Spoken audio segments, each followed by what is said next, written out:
Pooram അലങ്കോലമാക്കിയതിൽ ADGP MR Ajith കുമാറിനെതിരെ മന്ത്രി K രാജന്റെ മൊഴി. പൂര ദിവസം രാവിലെ മുതൽ MR അജിത് കുമാർ തൃശ്ശൂരിൽ ഉണ്ടായിരുന്നു. എന്നാൽ പൂരം തടസ്സപ്പെട്ട സമയത്ത് പലതവണ വിളിച്ചിട്ടും ADGP ഫോൺ എടുത്തില്ല എന്നാണ് മൊഴി. തെക്കോട്ടിറക്ക സമയത്ത് പോലീസിന്റെ ഭാഗത്തു നിന്ന് മോശം ഇടപെടലുണ്ടായെന്നും മന്ത്രി കെ രാജൻ മൊഴി നൽകി. ADGPക്കെതിരായ മൊഴി മന്ത്രി കെ രാജൻ സ്ഥിരീകരിച്ചു. ഒരു മൊഴി പുറത്തു വരേണ്ട സമയം ഏതാണ്, പുറത്തു കൊണ്ടുവരാൻ നിശ്ചയിക്കുന്ന സമയം ഏതാണെന്നൊക്കെ ഓരോരുത്തരും അജണ്ട തീരുമാനിക്കും. ഇപ്പോൾ വന്ന കാര്യത്തിൽ മാധ്യമങ്ങളുടെ മുമ്പാകെ നേരത്തെ പറഞ്ഞ കാര്യങ്ങൾ തന്നെയാണ് പറഞ്ഞത്. മൊഴി കൊടുത്തു എന്നുള്ളതിൽ ഒന്നും ഒളിച്ചു വയ്ക്കാനില്ല. മൊഴി കൊടുത്തത് രേഖാപ്രകാരമാണ്. രാവിലെ വിളിച്ചപ്പോൾ അദ്ദേഹം ഫോൺ എടുത്തിട്ടുണ്ടായിരുന്നില്ല എന്നുള്ള കാര്യം ഞാൻ മൊഴിയിൽ പറഞ്ഞിട്ടുണ്ട്, പത്രമാധ്യമങ്ങളോടും പറഞ്ഞിട്ടുണ്ട്. ഒരു പുതിയ കാര്യവും ഇപ്പോൾ ഉണ്ടായിട്ടില്ല. മാധ്യമങ്ങളുടെ മുമ്പാകെ വളരെ പരസ്യമായി ഞാൻ പറഞ്ഞ കാര്യങ്ങൾ തന്നെയാണ് മൊഴിയിലും കൊടുത്തത്. അതിപ്പോൾ വിവാദമാക്കേണ്ട ഒരു പ്രശ്നവും സാധാരണ നിലയിലില്ല. ADGP MR അജിത് കുമാറിനെതിരായ മന്ത്രി കെ രാജന്റെ മൊഴി പ്രധാനപ്പെട്ടെന്ന് LDF കൺവീനർ TP രാമകൃഷ്ണൻ പ്രതികരിച്ചു. ആരെങ്കിലും തെറ്റ് ചെയ്തിട്ടുണ്ടെങ്കിൽ അവർക്കെതിരെ കർശനമായ നിലപാട് സ്വീകരിക്കുന്ന സമീപനമാണ് സ്വീകരിച്ചു വന്നിട്ടുള്ളത്.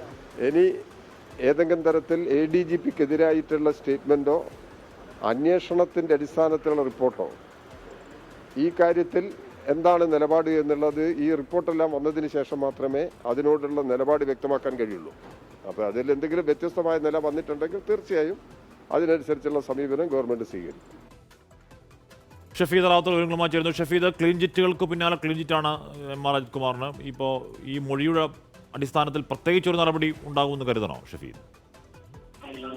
പക്ഷേ ഇതുവരെ പലതരത്തിലുള്ള അന്വേഷണങ്ങൾ നടക്കുകയും അതിനകത്തൊക്കെ ക്ലീൻ ചിറ്റ് കിട്ടിയും ലഭിച്ചിരുന്നു MR അജിത് കുമാറിന്. അപ്പോഴും അദ്ദേഹത്തിന് തലയ്ക്ക് മുകളിൽ ഒരു വാളായി ഉയർന്നത് ഈ പൂരം കലക്കലുമായി ബന്ധപ്പെട്ട റിപ്പോർട്ടായിരുന്നു. ആ റിപ്പോർട്ടിൽ ഇപ്പോൾ ചില വീഴ്ചകൾ ഉണ്ടായി എന്ന് സൂചിപ്പിക്കുന്ന തരത്തിലേക്കാണ് മന്ത്രി കെ രാജൻ മൊഴി നൽകിയിട്ടുള്ളത്. പൂര ദിവസം രാവിലെ മുതൽ അജിത് കുമാർ തൃശ്ശൂരിലുണ്ടായിരുന്നു. പലതവണ ഫോണിലും നേരിട്ടും സംസാരിച്ചു. തെക്കോട്ടിറക്ക സമയത്ത് പോലീസിന്റെ ഭാഗത്ത് നിന്ന് മോശം ഇടപെടലുണ്ടായി. പിന്നീട് അജിത് കുമാറിനെ കണ്ടപ്പോൾ രാത്രി എഴുന്നള്ളിപ്പ് സമയത്ത് പ്രശ്ന സാധ്യതയുണ്ടെന്ന മുന്നറിയിപ്പും അത് പരിഹരിക്കാനുള്ള ഇടപെടൽ നടത്തണമെന്ന നിർദ്ദേശം നൽകി. എന്നാൽ ചുമതലയുണ്ടായിരുന്ന ADGP ആയിട്ടും അത് അദ്ദേഹം ചെയ്തില്ലെന്നും പൂരം തടസ്സപ്പെട്ട സമയത്ത് പലതവണ തുടരെ വിളിച്ചിട്ടും കിട്ടിയില്ലെന്നും ഔദ്യോഗിക നമ്പറിന് പുറമെ പേഴ്സണൽ നമ്പറിൽ വിളിച്ചപ്പോഴും എടുത്തില്ലെന്നും മന്ത്രിയുടെ മൊഴിയിൽ പറയുന്നുണ്ട്. ഏതായാലും ഈ തൃശൂർ പൂരം കലക്കലുമായി ബന്ധപ്പെട്ട് ADGPക്ക് ചെറിയ ചില വീഴ്ചകൾ ഉണ്ടായിരുന്നു എന്നായിരുന്നു DGPയുടെ ആദ്യ റിപ്പോർട്ട്. അത് തന്നെ ആവർത്തിക്കുന്ന തരത്തിലേക്കായിരിക്കാം ഒരുപക്ഷെ വരും റിപ്പോർട്ടും എന്നുള്ള സൂചനകൾ ഈ ഘട്ടത്തിൽ പുറത്തു വരുന്നുണ്ട്. ഈ വിഷയത്തിൽ അജിത് കുമാറിന് എന്താണ് വിശദമായി പറയാനുള്ളത് എന്നുകൂടി കേൾക്കണം. അതിനായി അടുത്തയാഴ്ച അജിത് കുമാറിന്റെ മൊഴി വിശദമായി DGPയുടെ നേതൃത്വത്തിലുള്ള സംഘം ശേഖരിക്കും.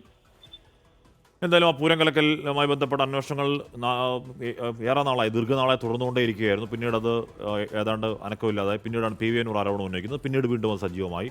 ഏറ്റവും ഒടുവിൽ ഒരു മൊഴിയൊക്കെ ഉണ്ട്. അതൊക്കെ എവിടേക്ക് എത്തി നിൽക്കും. അടുത്ത പൂരം വരാൻ പോകുന്നുണ്ട്. എന്തായാലും ആ പൂരം വളരെ ഭംഗിയായി നടക്കട്ടെ എന്ന് മാത്രം ആഗ്രഹിക്കുന്നു.